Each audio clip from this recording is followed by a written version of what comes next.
Runescape, the game you play once and never quit. The world of Gilnot is something that is truly incredible, with so many places to explore, unique things to do, including skilling, bossing, questing, and so much more that it can be slightly overwhelming as a new player to the game. However, in my case, I've logged over 3,000 hours between both old school RuneScape and RuneScape 3, playing both normal accounts and Ironman, so I should know what I'm doing, right? I'm already second guessing that statement, knowing full well that someone in the comments is going to be roasting my methods of training. Oh my god, this guy isn't rushing an ice skill to unlock parts as soon as possible. What a noob. Last time locked content. Anyways, back to the intro. In terms of playing RuneScape 3, there's so many different ways to approach progressing through an account, and that's the beauty of the game. There's no correct way to play it. I'm not saying that you can't use certain routes to optimize progression, but at the end of the day, you choose what you want to do and what goals you want to achieve. As long as you enjoy your time playing the game, that's all that matters in my eyes. And that leads perfectly into this series. My personal favourite game mode on RuneScape is Ironman, having to progress through the game as it's intended to without the sole purpose of grinding for money. This makes it so that you encounter all of the small features that the game has to offer. It also means that you'll end up leveling up your skills equally, as they all have a benefit to your account rather than it just being a quest requirement. If you've never heard of an Ironman account before, it essentially removes your ability to trade with other players. Nice voice crack. Among other things like removing 2x XP during events and so much more. I'll leave a link in the description to the wiki page which describes what an Ironman account is in case anybody wants further knowledge. But you'll kind of learn what an Ironman is and what you have to do throughout the series, so it's up to you if you'd rather just watch it or have a little read yourself. Unfortunately for this YouTube series, I have already been playing on this account for quite a while, and by quite a while I mean I've been actively playing on it for about a month or two now, and I did play AFK for a slight bit of time a couple of years ago. With that being said, that means that we get to skip over some of the early game content which you would see in most YouTube series.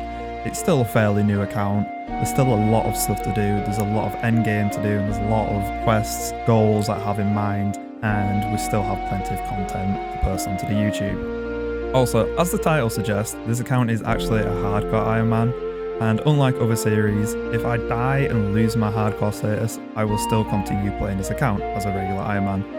The only reason that I have it as a hardcore is because why not? It doesn't cost me anything extra when creating the account, and it does have its drawback. If I do die and lose the hardcore status, I also lose all the items that I have at the time. So that's something what's quite interesting, which I didn't realise until my first death. So I will go over this quickly before we actually get into just regular gameplay. I have already died once, and you're probably questioning, how can you already die once? A hardcore is a single death. And that's where you're wrong. With RuneScape 3, you actually have the option to have 3 deaths. It's actually locked behind total skill levels. So once you reach 1000 total skills, you have the option to buy an extra life for, I believe it's only 100k. And I did that, and I tried to do my first ever Reaper task, and that was a King Black Dragon. And yes, King Black Dragon is an extremely hard early game boss. Surprisingly, I would have thought it'd be quite easy compared to what it's like in old school RuneScape, but somehow it's quite hard, and I teleported away and I died. It was close to death, but I just didn't have enough food. Either way, I died. I did lose all my items, but I got everything back, and it wasn't too much that I had at the time because it was only early game. But if I do die later on and I have quite a lot of good gear, that might be a slight issue. I guess that's part of the fun of the game. I also want to add that I've got a lot of auras on this account, and that is mainly because I have a lot of extra loyalty points because I was playing an old school RuneScape Ironman on this account. So yeah, I've had a lot of loyalty points, and I also have the Gold Premium membership, I believe it's called that. So that also gives us some extra stuff to play with and more loyalty points. I do have the legendary Jack of Trade already, which is extremely useful for this account, and that might be why you're thinking, how is his herb loss so high already? And that is literally because of the Jack of Trade, and also with the additional benefits from the gold membership where I can reset an aura daily for free, so I can use the Jack of Trade twice. And then there's also an option if I want to do it 3 times daily using Viswax, and that's just if I have the spare Viswax laying about. I do try to use Viswax every single day, and I guess I'll go over all the dailies that I do and have been doing, because it's mainly just been dailies what I've been doing. The first daily that I'm going to be talking about is Viswax. And Viswax is accessible on an Ironman at level 50 runecrafting, and that is through the runecrafting guild. So you need to have access for this, and to get to the runecrafting guild you can talk to this person in Berthorpe, and this will give you a free HUD. You have a HUD, just activate it, teleport to the guild like so, and then you end up here at this very, very, very beautiful location. Like, this looks so nice, like compared to old school RuneScape. It is crazy. But we have the portal up at the top. You have the runecrafting guild. I'm going over it like it's a tutorial. It's not really that much of a tutorial, it's just a general explanation.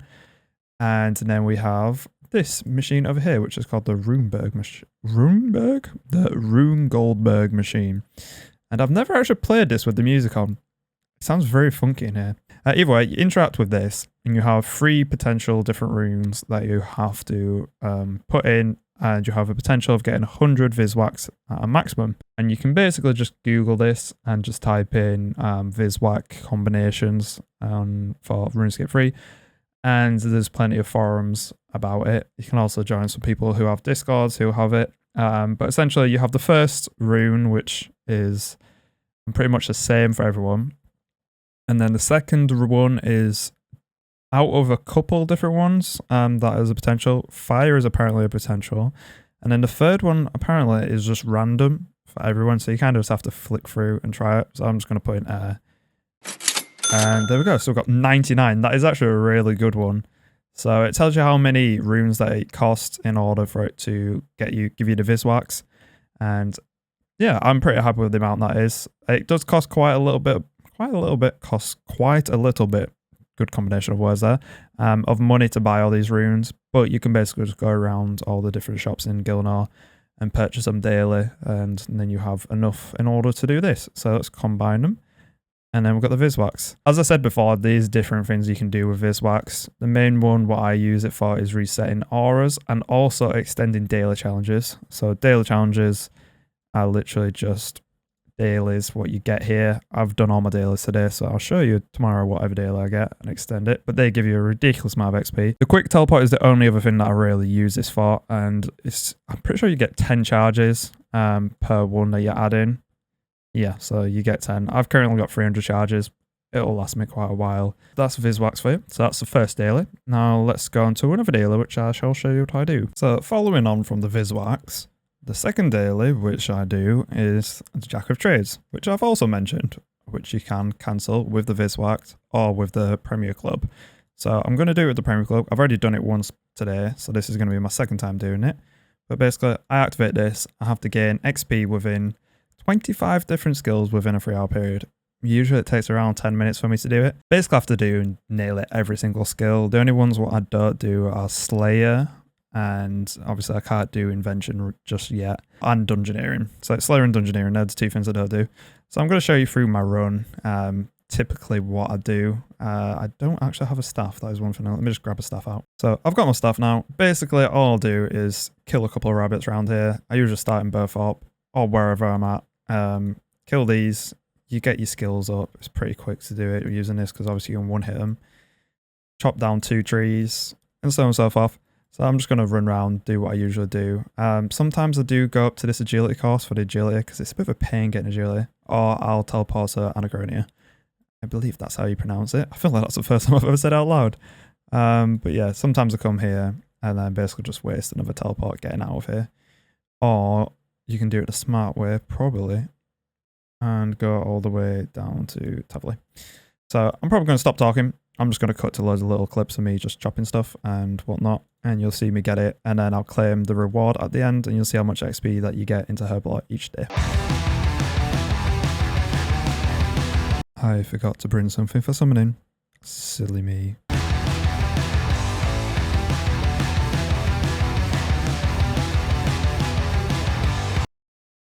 Oops.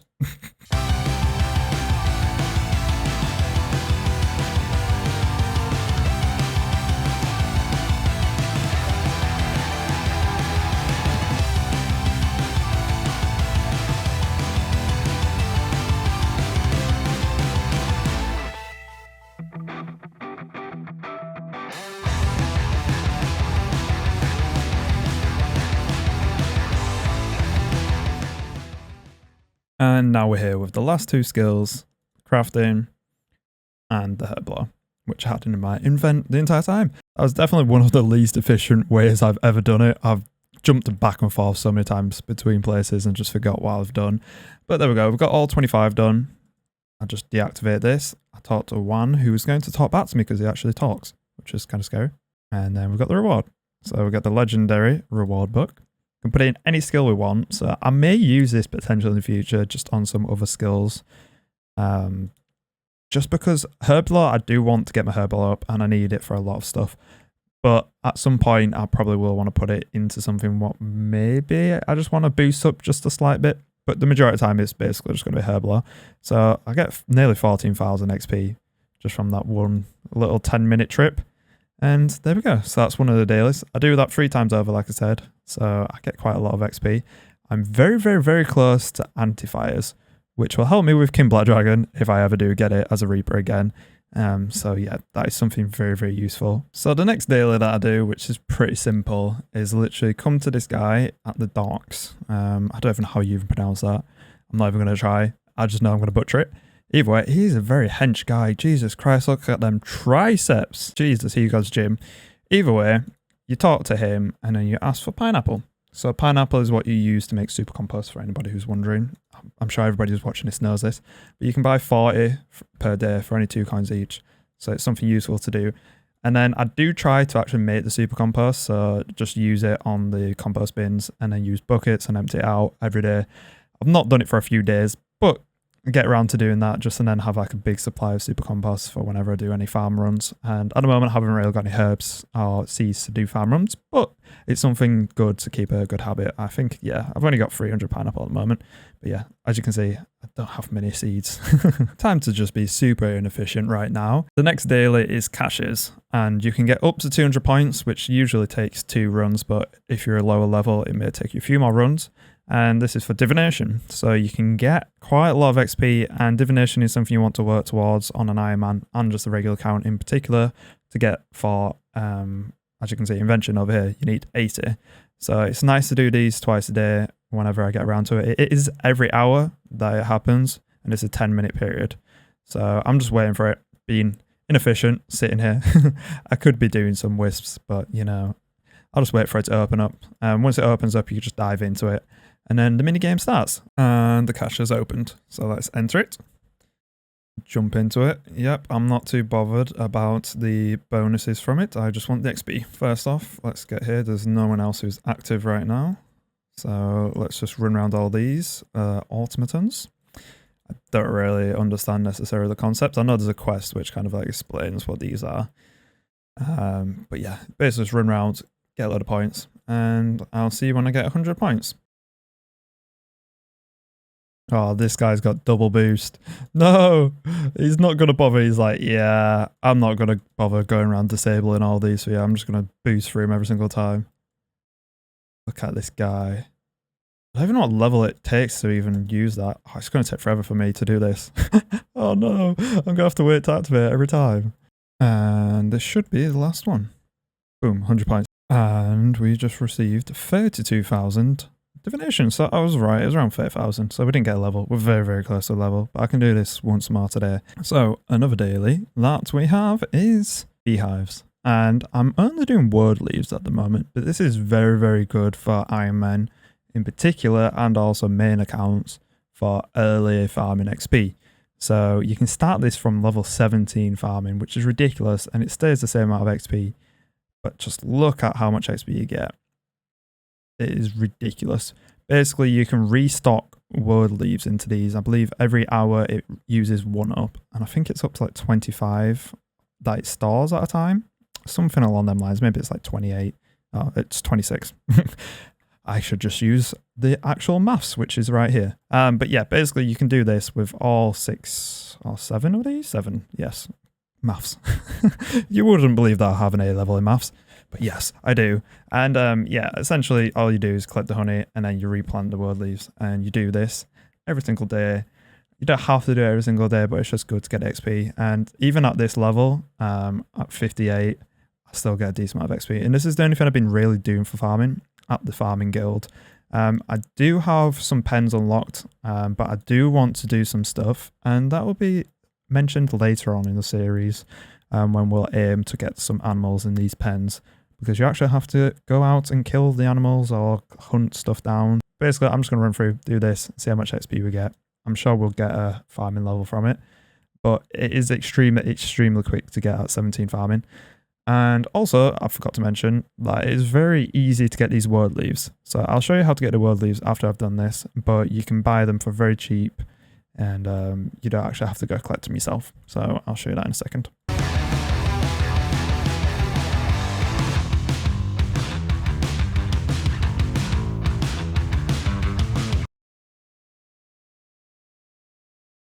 And there we go. One level. 89. 89. I wish it was 89. 59. I swear. Maths and numbers. I can do it. Believe me, I can do it. I don't know what's up with me today. Okay. First video. The nerves are slightly here. Not really, but you know, I'd need an excuse. I can't just be chatting shit for no reason.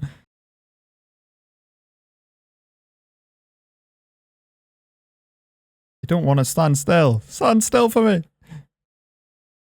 There we go. Okay, beautiful. Oh, I didn't mean to do that. Sorry. Not PG-13 around here. Okay, so from the cinematic that you can tell, we are in Faladar, and this is where you get the word leaves. So there's, I think you say it as it looks like it's Wyson, but also Wilson at the same time. I don't know. I'm just going to call him Wilson. But you can buy word leaves off him. So Wilson the gardener is literally just here in Faladar Park.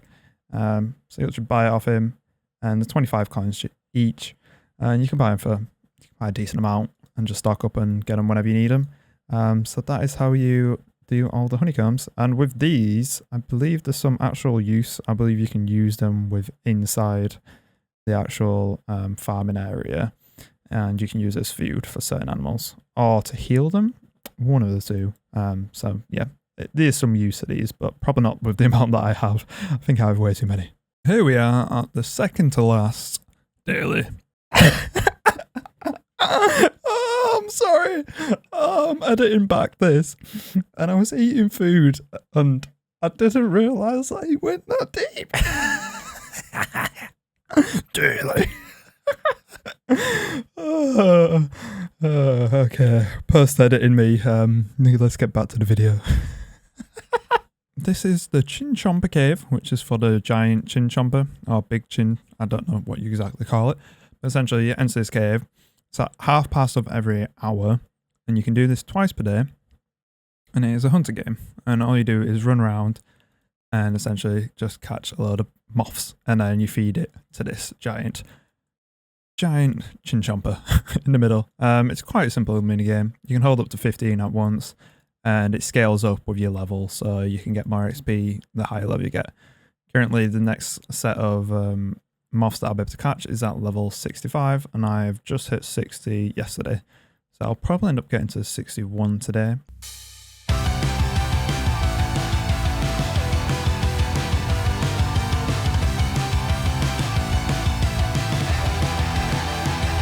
So there's a couple of things that I have overlooked, just briefly mentioning about the minigame.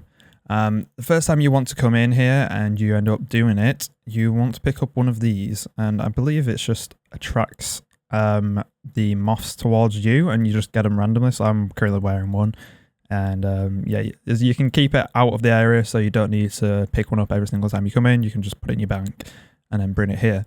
And also the way you get here. So the best way to get here, I'm pretty sure this is the only way you can get here. I'm not 100% sure. There probably is other ways you can find out where it is.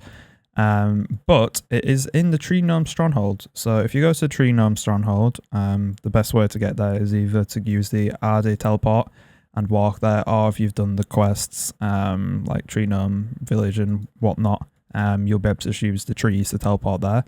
But you can go there, and I believe it's just on the front east like gate, on the inside. There's a staircase that you can go up, and then there's a portal which you can go into, and it'll take you directly to the entrance of wherever the Chinchomper is, and I believe it changes every single time, so you can't just go to the same spot where it would be. The portal just directly takes you to the current location, which is very handy. And yeah, so that is something how you get there. It's pretty simple. It also has two different ways of finishing. So as you can see, there's a percentage here with what it says sleepy. So essentially the amount of moths that has been fed to it, it can get up to 100% and then it will end, or it'll get to the end of the time limit. So if there's a lot of people in here, like there is at the moment, there's quite a lot of people here, it's more than likely going to hit 100% before it actually runs out of time. And there we go, that is a level. And we are now at 61 Hunter, which is very nice. And we managed to get 621 points. That's alright. And once you finish, you can talk to this dude over here. You can get rewards. Don't know if any of this is really that useful. I'm sure some of it is. But basically the only thing that I use it for is XP lamp at the moment. And I believe it gives you 5,000 XP. I don't know if it scales with your level. But you just need 1,000 points, so you can basically get 5,000 XP on top of the XP that you get within this every single day if you run around and get enough points. Flax might be useful. I'm not sure what other ways there is to get like a high amount of flax other than probably bossing, and swamp toads may be useful as well.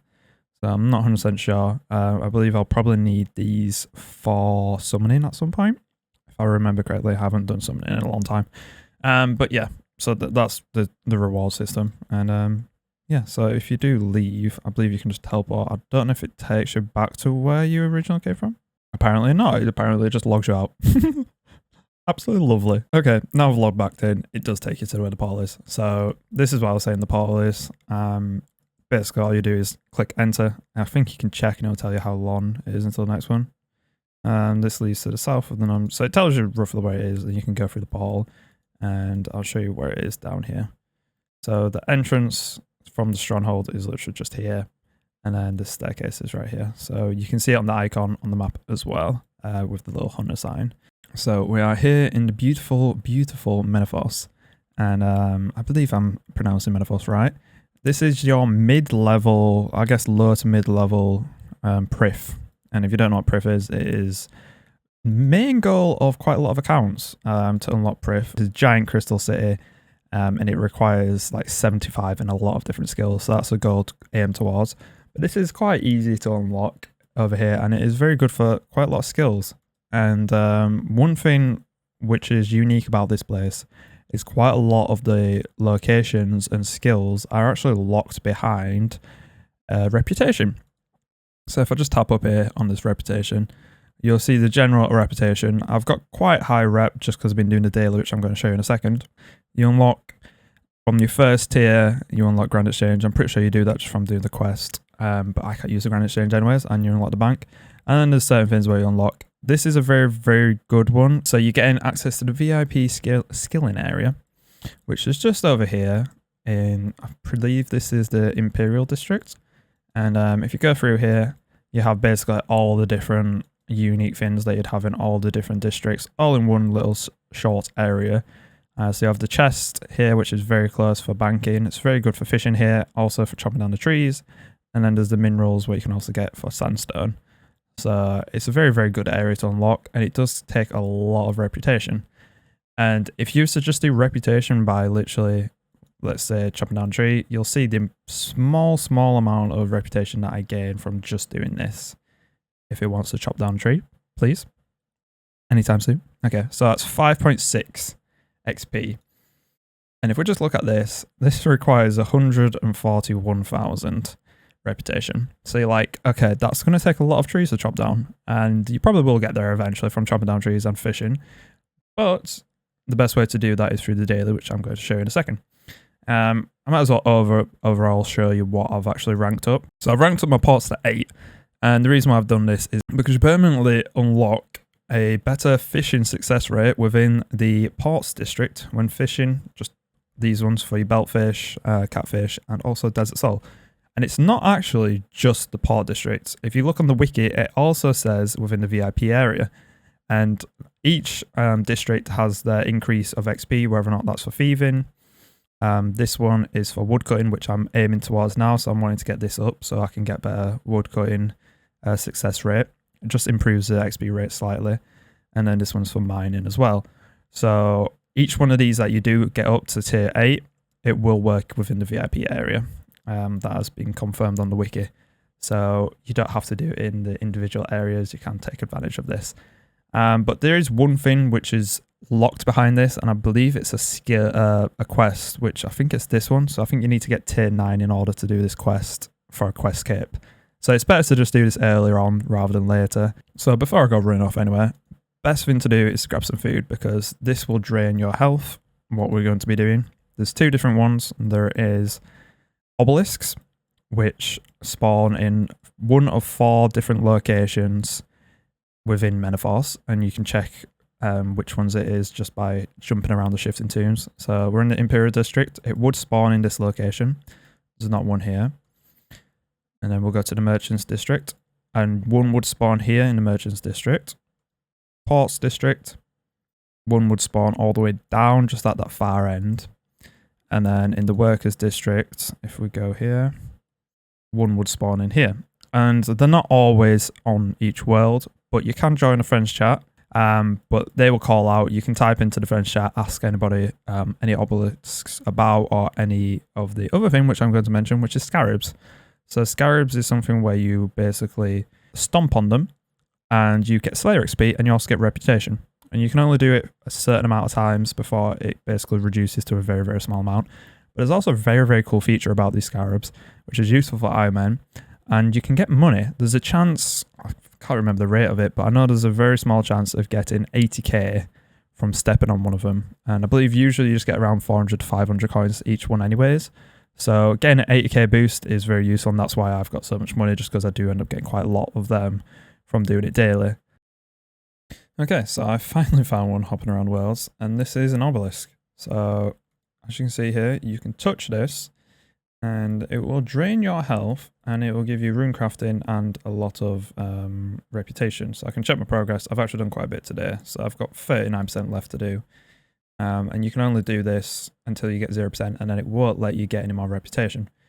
But you get 100 rep every single time it goes through, and it will stay like that. It doesn't reduce down, it just stops at the end. And a good tip about this is having your food on one of your hotbars, because when you have it on your hotbar, you can literally just eat it and it won't interrupt this. It will carry on. So you can carry on actually doing it. Whereas if you tapped it here, it would stop it and cancel it, and you'd have to carry on. So I'm going to do this for a minute, and then I'm going to jump over to the world and do the scarabs, and I'll just show you how the scarabs work, even though I've already explained it. But there's a few people popping in, so there you go. I don't actually know what armor that is at all for either of them. There's a lot of stuff I don't know about RuneScape 3, so I guess you guys can tell me, and we can learn it together, and we'll progress through this account. Okay, so we are here with the beautiful corrupted scarabs. So there's a trick here, which I don't know whether or not it's, I would assume it's a glitch, but you can basically burst one scarab, hold, right click, and burst again, and you'll get it twice. But as you can see, you get reputation, and you also get XP for this, which is very, very useful. And you get the money as well, which if I go over to the chat, you can see I have X amount of money per one. And all you have to do is jump between 2 districts, and they will respawn in whichever district it's at. And yeah, get some XP and also get some money, which is very, very useful. I've had back-to-back 80Ks a couple times, actually, surprisingly, which I don't know what the odds of that actually happening are. But yeah, I've had that quite a few times. So whether or not I'm going to make it to 1 mil today, I don't know. I haven't actually had an 80k today, so I'm definitely due one. Okay, so I was just doing a bit of AFKing and doing some fishing whilst editing this video together for the first video, and I've just caught a slimy egg, and I don't know whether or not that is the pet. Is that the pet? Is that the fishing pet? I'm not sure whether or not that's literally just the fish. I don't think that is the actual fishing pet, but we do have a pet squid. Okay, that's pretty cool. Let me have a look what it looks like. So it's called Squid. I think I went past it there. Oh, that's alright, a little cute pet. I'll call you out. Ah, there we go. So we've got a little cute pet. Oh, how cute. I think that this is a perfect time to end the video. It has been a very, very, very long first video, and literally all we've done is dailies, which is a bit of a weird one. I'm not sure whether or not you guys enjoyed it or not. There was definitely some funny parts. This is me just doing an outro after editing it, and I did enjoy editing it myself, so I hope you enjoyed the edit. I do have a few stats what I've gained whilst AFKing and editing, mining being one of them. Got a fishing level as well, and I've just been working on a bit of smithing here. So yeah, if you did enjoy this episode and you look forward to seeing the rest of the series, don't forget to subscribe. It is literally free down below, and I will be posting these every couple of days, maybe. I don't know, it depends how quickly I can get out content and what the narrative I want to be per episode, whereas this one's kind of just an overview of the account. I may go into individual skills in detail on different episodes, but I guess we'll see what happens. We have a lot to choose from and a lot of different directions we can go with this series, which is very good. And yeah, so if you did enjoy it, click the like button, share it. I don't know how I'm going to do within the RuneScape community, seeing as though this is my first ever RuneScape video. And previous on the channel, if you do look back, it was like reactions and Minecraft. So this is completely different for me, but I have been playing RuneScape for pretty much my entire life. In terms of like gaming wise, I've literally been playing it since I was in primary school, and yeah, it's been a long time. So I guess it feels right to be playing RuneScape and making content on it. So I hope you enjoyed it, and yeah, I guess any feedback would be great in the comments down below. If you want me to just cut out certain ramble, I've tried to condense it down as much as I can, even though I'm rambling on right now. So I'm going to just stop talking, and I'll catch you guys in the next video. So see you later. Alligator? No, okay. I'm a weirdo. Okay, sorry. Bye.